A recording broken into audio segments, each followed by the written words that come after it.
Welcome to Kenton Teaches. Enjoy the video. You begin by confirming essentials. Chrome and your OS are updated, and you have admin credentials ready. Once done, disable VPN or proxy to eliminate network filters, and make sure any corporate device management is noted. You'll open Chrome settings now, not to browse, but to access security and site settings. This first step unlocks the controls that block downloads, so act deliberately. Changing policies or permissions without admin access will fail, which is why credentials are required before continuing. You navigate to Chrome's security settings to adjust safe browsing, set it to standard or off when testing, because the strict setting can flag legitimate files. Once done, go to Content Settings and find Automatic Downloads. Make sure sites you trust are allowed, and remove blanket block rules. Then inspect extensions.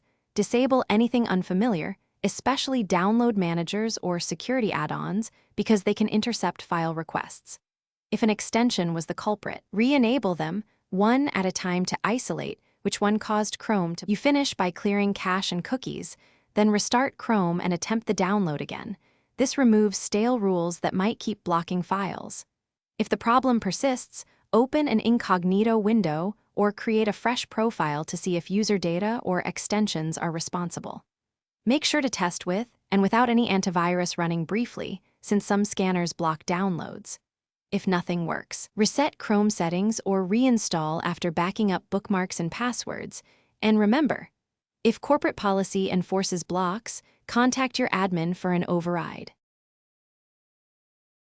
Thanks for watching. Please subscribe if this video was helpful.